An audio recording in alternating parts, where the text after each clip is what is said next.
सत्संगत जी, प्यार से कहना धन्यवाद जी।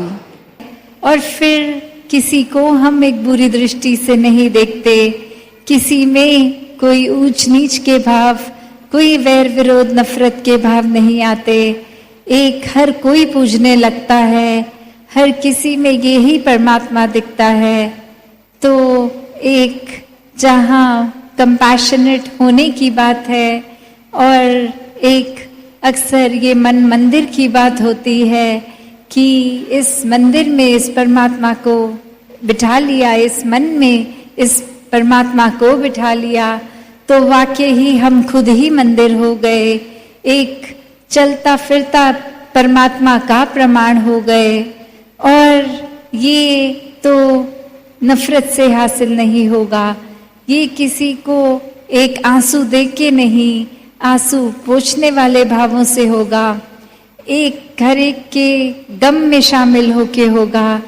हर एक को कैसे एक रूप परमात्मा का देखकर एक सेवा भाव, एक कि हर कोई इस परमात्मा का रूप, और अब ये सेवा भाव कि सिर्फ उस वजह से नहीं कि किसी को कोई ज़रूरत है और हमारे पास वो बल है कि उसकी ज़रूरत को पूरा कर दें, नहीं, ये बल भी परमात्मा ने ही दिया है।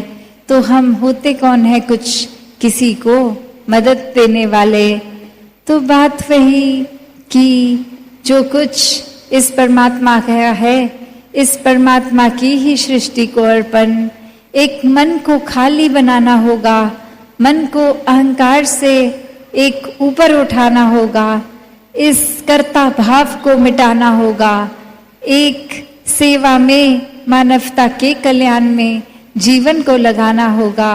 और कोई कंपल्शन की तरह नहीं, एक कोई इसलिए नहीं कि ऐसा करने से हम बेहतर इंसान बन जाएंगे, अच्छे कर्म करने से नहीं, एक मन में भाव वही कि अच्छे कर्म तो बाय प्रोडक्ट होंगे जब मन में ये परमात्मा है।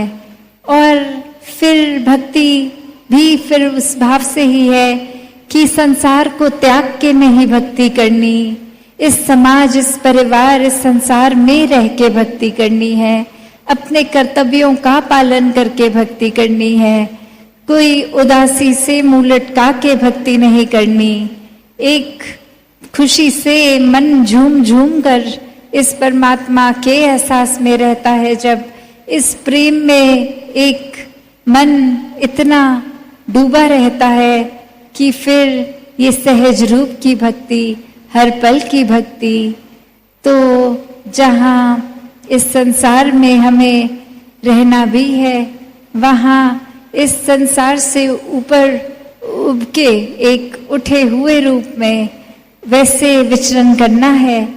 ये चीज़ों ने आना है, जाना है, एक भावों ने आना जाना है, इच्छाओं ने भी कभी खत्म नहीं होना। तो फिर ऐसा क्या है कि हम हर समय सहज रह पाएंगे। तो बात वही कि जब इस परमात्मा के द्वारा दी गई चीज़ों का इस्तेमाल भी एक सदुपयोग रूप में हो, हर एक की भलाई के लिए हो, अपनी भलाई के लिए हो, तो ही वो साधन भी मुबारक हैं।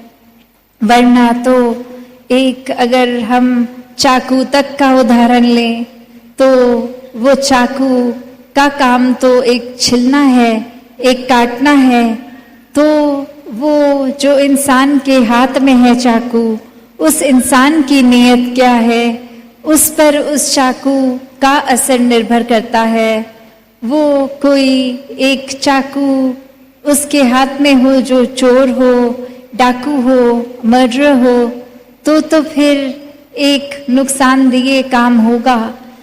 वहाँ हर पल भक्ति करते हुए, अपने कर्तव्यों को पूरा करते हुए हर कोई इस जीवन को भक्तिमय जिए।